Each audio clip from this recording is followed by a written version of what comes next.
Hi, welcome to Movie Review Mom. I'm the mom and I do the movie reviews. So if this is your very first time visiting my YouTube channel, yay, you made it. You found me. I'm so glad. I hope that you enjoy this review.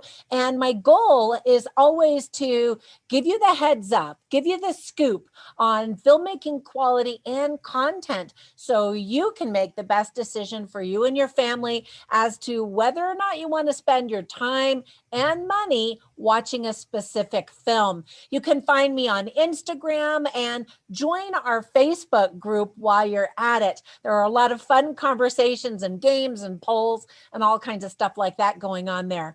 So I really appreciate your support. And of course, subscribe and ring that little bell, and it'll actually notify you every time I upload a new movie review or trailer reaction.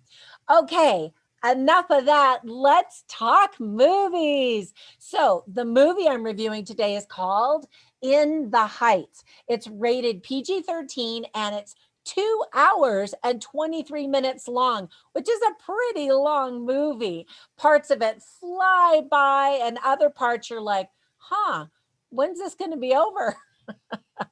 I have a few mixed feelings about this movie, but generally, I really, really enjoyed it. Let me give you an overview in a nutshell. I'll point out things I liked and didn't like, as well as offer tips for parents, themes worth talking about, and even a few recommendations for films that are sort of similar that I think you'll also really enjoy. Okay, diving in, let's start with In a Nutshell.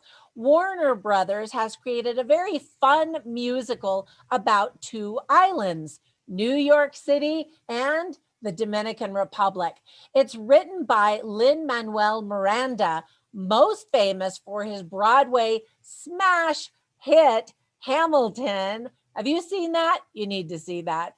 And Chiara Alegria Udes, I think that's how she pronounces her name, who wrote the original book and musical stage play. Add the fast singing rap style of Miranda to John M. Chu's playful directing style in the movie Crazy Rich Asians. Did you ever see that movie? You should see that movie too. Anyway, you put those two together and you get a summertime fusion of culture, music, and immigration issues. I don't usually give my movie review mom grade until the end of my review, but it's going to be pretty obvious, I think, that I really loved many of the moments in this film. So the story's heart is all about sueñitos, which means little dreams in Spanish, referring both to the dreams immigrants have when they come to the United States, as well as to the dreamers, as they're called, the children who are brought to this country illegally by their parents and who end up with no legal rights. All right, before we get into all of that, let me tell you some of the things I really liked about the movie, even loved about the movie. First of all, Lin Manuel Miranda is so musically talented, but he also knows how to create memorable characters and a compelling story that can keep us engaged for almost 2.5 hours. In the Broadway musical, Lin Manuel Miranda plays the lead role on stage. But in this movie version, he gracefully passed the baton over to another talented actor, singer, also from Hamilton, Anthony Ramos, who is fantastic in this role. His character, in fact, breaks the fourth wall by speaking directly to the audience at times, letting us into his world and his dream. And it's done really, really well. I just love him in anything, and I just can't wait to see what else he does. The cast is absolutely fantastic and introduces us to some new talent, including Melissa Barrera. Her abs are incredible. Leslie Grace, Corey Hawkins, Daphne Rubin-Vegas. Her thighs are totally impressive. And Gregory Diaz the Fourth, who's adorable. Surprisingly, smaller roles are given to some veteran stars like Jimmy Smits, and I've never heard him sing before, but he sings in this movie. Mark Anthony, I've definitely heard him sing before and love him. And a fun cameo with Christopher Jackson, who played George Washington in Hamilton. There's some really cute scenes with him in it. There's a really great opening scene that kind of reminded me of the playful, dynamic opening scene in La La Land. There are plenty of super energetic choreography moments that will just make you want to get up and dance. So much fun. Olga Mereviz plays abuela, which means grandmother in Spanish, which is perfect because she played the same role on Broadway and actually received a 2008 Tony nomination for Best Performance by a Featured Actress in a Musical. So I loved seeing her on the screen, and I loved her on the screen before I even knew that she was in the Broadway production. Because, by the way, I've never seen the stage version of this. And I'll get to that in just a minute, too.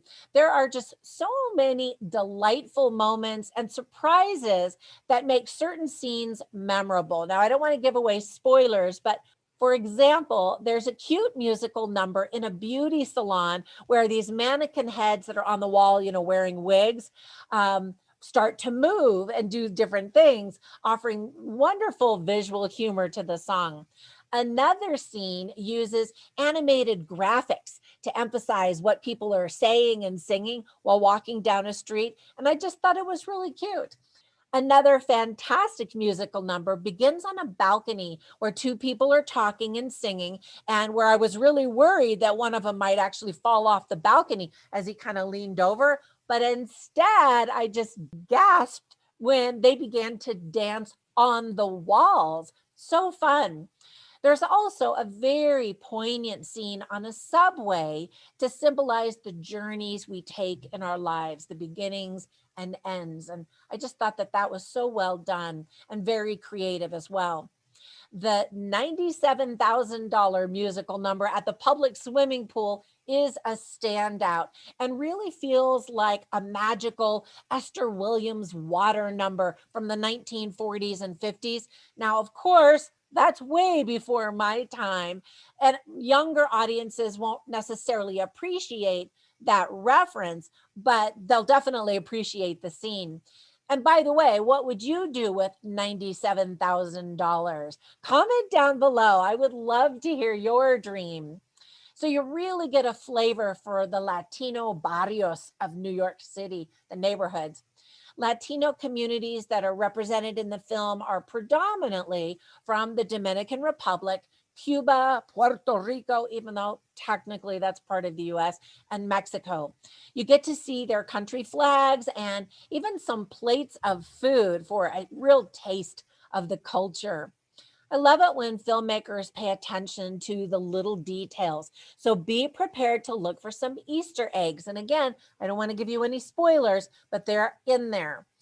There's really great production design and set pieces throughout. We could possibly see an Academy Award nomination just for that part alone of the film. I love the feeling of community and how all of these disparate families come together to create a really unique sense of belonging in a country where they don't feel accepted.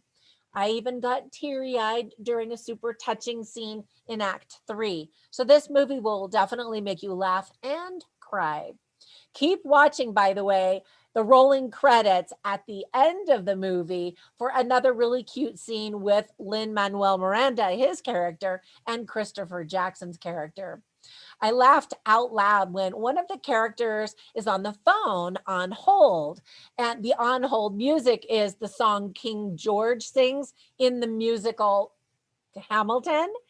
Totally adorable. One of my favorite songs and performances of Hamilton by far. I absolutely loved Jonathan Groff's version of King George. So great. A lot of Spanish is spoken in this movie, mostly without subtitles. And so, to give you a little bit of help, I'm going to give you just a little lesson on a few words that you hear several times in the movie. So, the first one is bueno. Now, bueno means good, but it also is used when someone's starting out a sentence, kind of like, okay, so. And so you hear that a lot. And then you hear oye, which means listen, like, hey, listen up. Abuela, as I mentioned, means grandmother. Another phrase that she mentions is que Dios le bendiga, which means God bless you.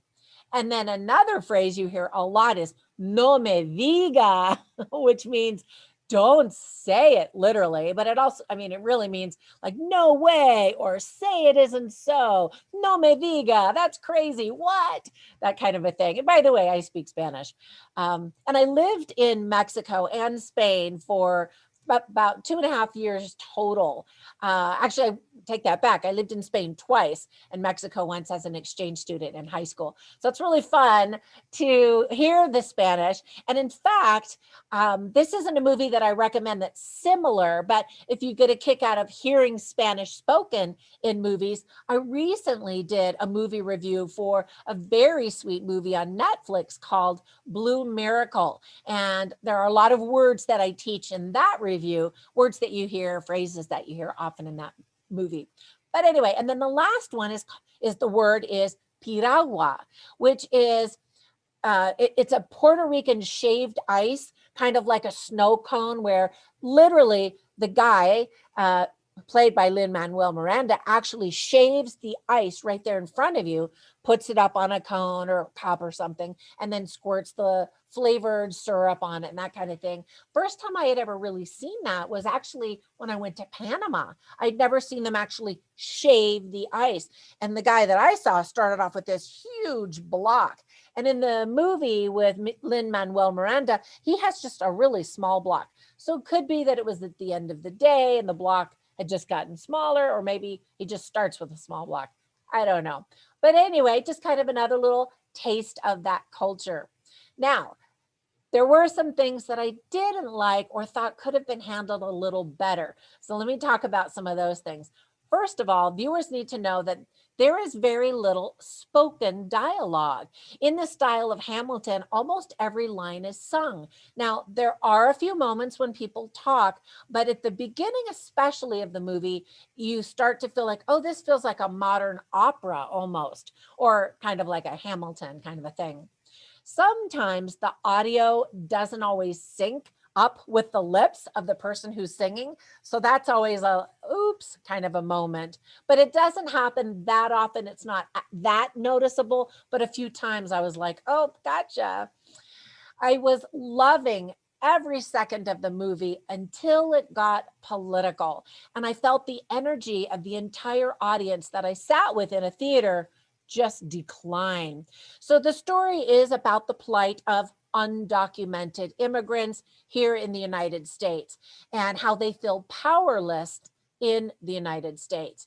So, as I mentioned, I speak Spanish fluently. I've lived in Mexico and Spain and traveled to many, many Spanish speaking countries. And I absolutely understand their desire to come to the United States of America to improve their lives. In fact, one of my sons is even dating a lovely girl from Cuba who just came here about 4 years ago with her family legally. Here's a picture of her. She's super cute, right? And by the way, I think she looks a lot like the beautiful Melissa Barrera, don't you think? So I don't have a problem with people coming to the United States and partaking of the bounty that we have here. And it's been really fun to teach my son's girlfriend things about the culture and and introduce her to things for the very first time in this country. I love that. What I do have a problem with is people who break the law to come here illegally and then demand legal rights like voting rights. They're not even a citizen, or financial benefits when they haven't been paying taxes, that kind of thing. Now, I know I'm probably going to get all kinds of comments about how mean I am. But I'm just saying, everybody else in the audience felt that too. Now, I have no idea what everybody's political beliefs were. I'm just telling you, I felt that the energy and the fun, whimsical nature of the movie just sort of declined when it got into all of the political aspects of it. So when people from any country come to America. I'm not just saying Latinos, but any country when they come, especially when they come illegally, and then they wave their flag in defiance and talk about how terrible this country is. I just kind of feel like, well, if your country is that great and our country is terrible, you're saying, why don't you go back? And so that always kind of bugs me. Now, I absolutely celebrate culture. And so I think when you do come to this country legally and even become an American citizen, uh, you should definitely celebrate your heritage. For example, my daughter in law is from Hong Kong and she has come to America legally. And now she's married to one of my sons, and they have their first little baby boy. And I love the Chinese culture, and I want them to teach their children about the Chinese culture and wave that Chinese flag or the flag of Hong Kong or whatever political condition it's going to be in by the time their little ones can actually wave flags. But you know what I mean? Now, I readily admit that dreamers are in a very difficult situation since they were children when their parents brought them across the border illegally. I absolutely understand including those issues in the film because it's all about this very unique community. I'm just saying that the audience became noticeably quiet and a little ruffled during those scenes. Okay, enough of that. Back to the other stuff. I had to do a double take when I first saw Mark Anthony just to make sure it was him. He's usually so dapper and handsome and well dressed. So I was really kind of shocked to see him looking the way that he does in the film. And how can you include him in a musical and not have him sing? Come on. There are a few shaky cam moments that just always makes me dizzy and are just so unnecessary when filming. I just hate that. Fans of the Broadway stage musical might be disappointed by some of the changes that have been made in the film version. Now, as I mentioned, I haven't seen the stage play, but I've heard that some of the changes were fairly substantial. So, just a heads up on that. And then finally, Act Three just gets a little bit messy with the narrative, the order of the scenes, the tone changes dramatically. So, not that that's necessarily a bad thing, just that that's what happens and to kind of be aware of it. Now, let me give you some tips for parents. There is some profanity, however, no F bombs, so that's awesome. Someone robs a store. There are some transvestites in the cast. Some of them are more noticeable than others. There's lots of cleavage, and there's a character who shimmies her chest in every single scene she's in. I'm talking to you, Dasha Polanco. She is known from Orange is the New Black, and you can just tell she's really having a good time being in this movie. Some themes that are addressed and illustrated in the movie that are done very well are power versus powerlessness, community, family, hope, education, inserting dignity in small ways, and culture, of course. Now, whenever I watch movies, I always write down the lines, funny lines, interesting lines, so that I can share them with you to get a flavor for the film. And I actually was watching this movie with my twin sister. And every time in the dark, mind you, I'm writing down because I've kind of learned how to write in the dark. I'd start writing something down and she'd lean over and say, "What did you write? What did you write?" So you can see all of the lines that I wrote on my written review at moviereviewmom.com.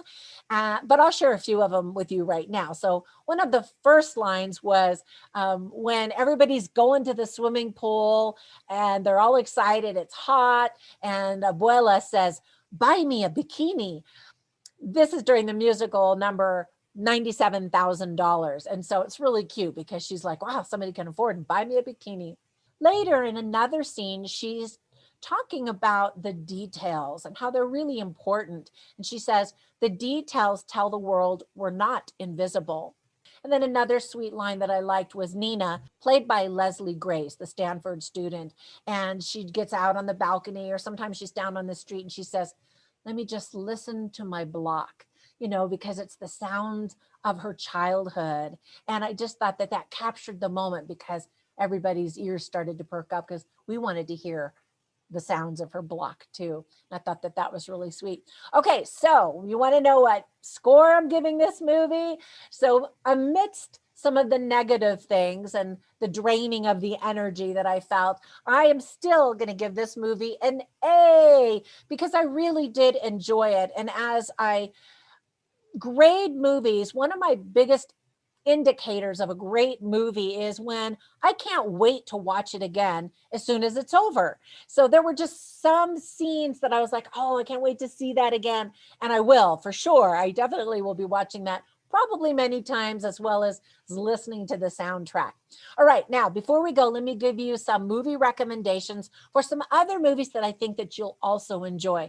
The first one is a movie that hasn't even come out yet that I'm super excited for that I want to put on your radar. And that is the retelling of West Side Story, the classic musical. It's coming to the big screen December 10th, 2021. And I think people are going to be comparing that one with this one because of the Latino, New York City, Puerto Rico vibe and all of that. So I'm super excited. Another movie that quickly came to my mind is Hairspray, where it's a story about another culture, in this case, African Americans who are not feeling embraced by America.